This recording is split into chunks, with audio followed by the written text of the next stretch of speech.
Vou tentar ser rápido, porque o texto é extenso aqui para a gente conseguir colocar a discussão. Ó, o Senado concluiu ontem a votação em 2 turnos da proposta de emenda à Constituição, a PEC da transição.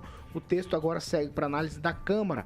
O texto eleva o teto de gastos para que o próximo governo possa manter a parcela de R$ 600 do Bolsa Família e financiar outros programas sociais a partir do mês de janeiro. A PEC da transição é a grande aposta do presidente eleito, o Lula, para cumprir aí promessas de campanha. O que está aí nessa aprovação de ontem?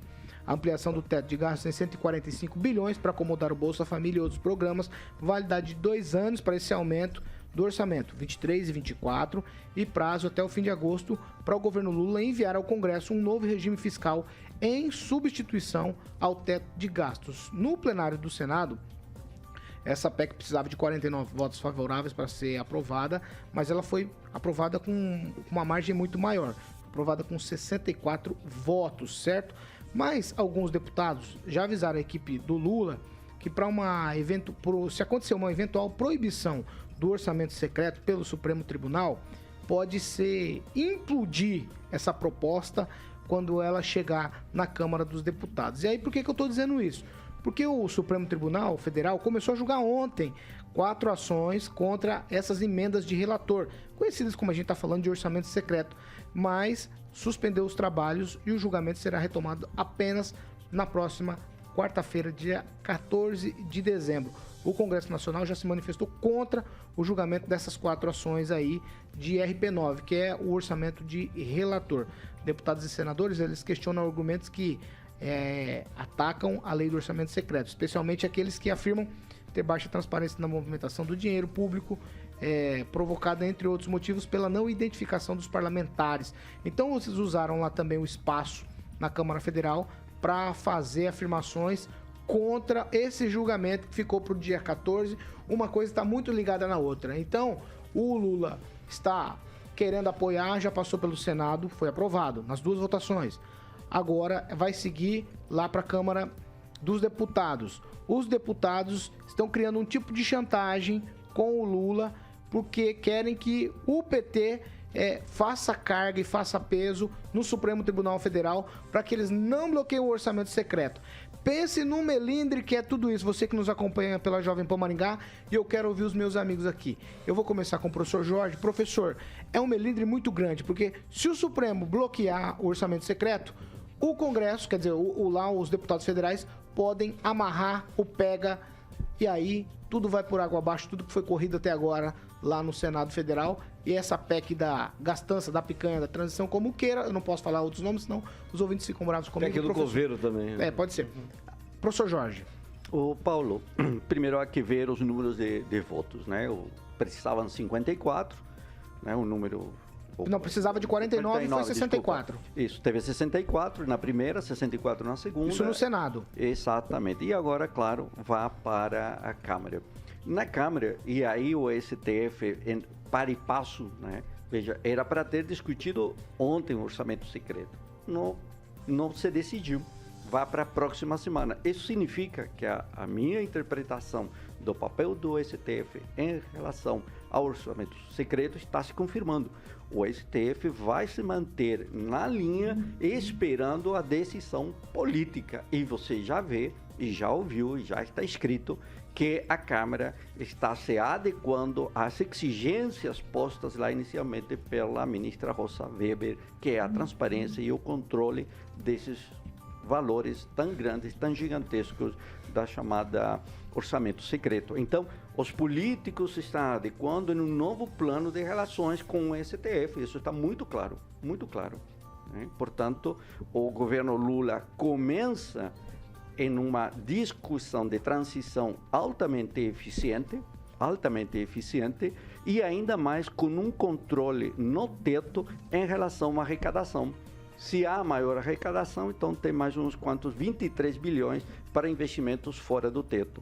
Então aí há um claro respeito às discussões dos orçamentos e à responsabilidade fiscal. O governo Lula começa muito bem em uma discussão muito interessante. E quem está muito mal aqui no Paraná é a terceira, né, reprovação das contas feitas aí no Tribunal Regional Eleitoral é o juiz Sérgio Moro, e agora estamos vendo que o PL já entrou com uma representação pedindo à Justiça Eleitoral do Paraná a cassação do Sérgio Moro. Essa foi muito então, boa. aqui estamos... Eu vou falar calma. Então vamos lá, Aqui professor. estamos, então, em um cenário que deve ser lido em todos os campos. Claro. Em termos de Brasil, Vamos lá. o governo Lula avança e o governo que sai começa, então, Vamos lá, a descartar seus amigos inimigos. Fernando Tupan, vou direto para você agora. É o seguinte, você tem 2 minutos, Fernando. Eu quero que você fale sobre essa questão do Congresso, na verdade, os deputados federais fazendo carga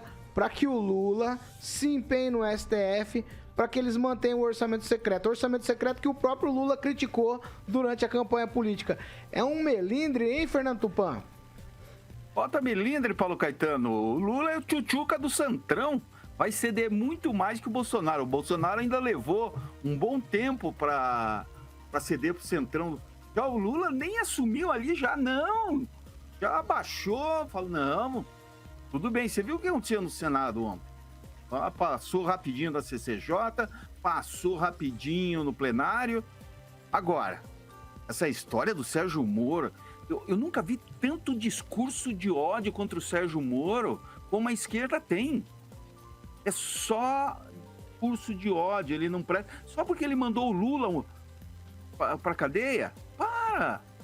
Ele devia ter discurso de ódio pelo trabalho dele. Vamos falar do trabalho dele. Veja só, o professor está enganado com relação à reprovação das contas. Não foi reprovada as contas. Não chegou ao plenário do TRE Paraná. Foi feita uma recomendação de ajuste por enquanto. Isso é comum, é muito comum. Você coloca um número errado ali,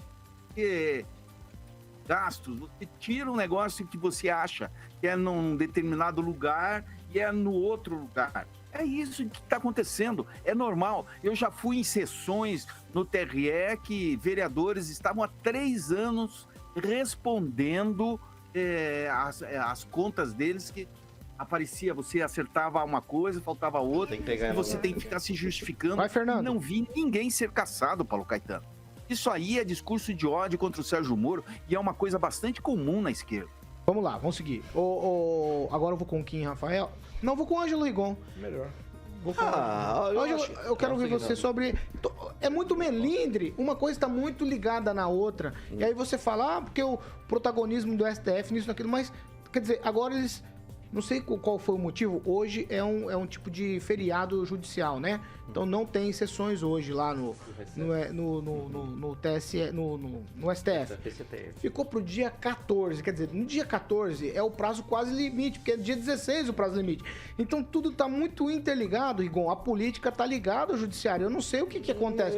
Tem gente fazendo uns símbolos aqui com as mãos, eu não gostaria de pensar não sou assim eu, no Brasil, não sou eu. Mas vai lá, Rigon, Rafael. 2 minutos, Eu Rigon. quero dizer o seguinte, isso poderia ter sido julgado antes. Não julgaram porque iria atrapalhar a eleição do Jair Bolsonaro. Poupou-se o atual presidente. Por isso não foi julgado antes. Pronto, acabou. Agora é a hora de jogar, fazer o quê? Só restou esse tempo para jogar, para julgar. Mas vai exigir, independente da decisão, que acho que vai ser contra o orçamento secreto, porque é quesito constitucional a transparência, ninguém sabe. Maringá tem 4 deputados, somente um, até onde se sabe, recebeu a verba. Então não tem equanimidade, não tem tratamento igual, é completamente criminoso, porque é fora da lei, é marginal, está à margem da lei. Vai exigir muita competência e jogo de cintura do próximo presidente, independentemente do resultado. Porque ele vai ter que negociar com o Congresso, né? Vai ser um teste, acredito eu, para toda essa experiência que o Lula tem ao longo desse tempo todo. Kim Rafael. Olha, essa questão realmente está no colo do STF mais uma vez, sendo protagonista aí, né?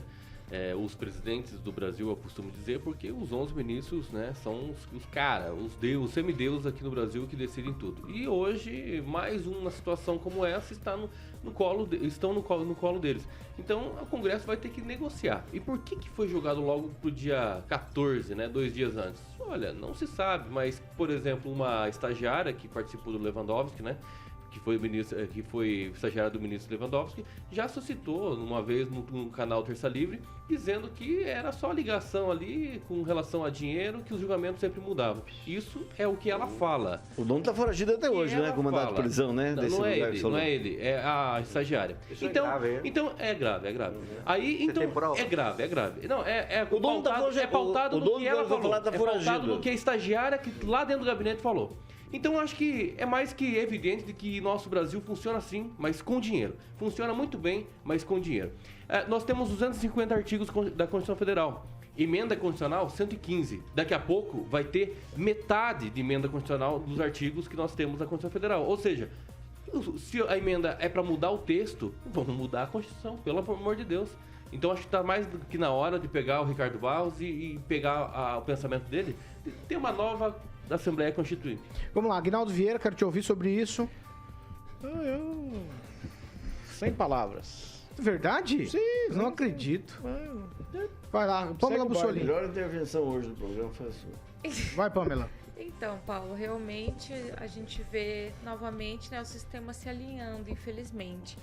Quanto ao STF, eu penso que, por mais que o prazo aí seja apertado, ainda tem o recesso do judiciário por aí, eu penso que eles vão acabar passando pano, sim, para o orçamento secreto, para que ele continue, né, depois de tantas críticas, até porque, pelo que nós estamos sabendo aí, temos conhecimento, metade já é a favor aí de como o orçamento secreto está e se dá, outra metade é a favor do orçamento secreto desde que haja pequenas mudanças. Então, o orçamento secreto não vai acabar. Talvez, como a gente falou aqui há dias atrás, vai mudar o nomezinho, né? Fazer uma mudançazinha aqui para ficar mais bonitinho, pro pessoal abraçar e ser feliz. Infelizmente, né, isso é Brasil. E a PEC do estouro, a PEC do rombo, a PEC da picanha, enfim, como queiram chamar, vai acabar passando. Mas me chamou a atenção a intervenção que o Oriovisto Guimarães, o senador, fez, né, que a gente tanto diz aqui, que ele some, que ele não aparece. Ontem ele apareceu, fez uma proposta interessante para tentar reduzir danos aí nessa proposta. Então vamos ver como vai se desenrolar essa PEC aí do estouro, mas quem sai perdendo com certeza, esse resultado a gente já tem, é o brasileiro, é o pagador de impostos. 7 horas e 50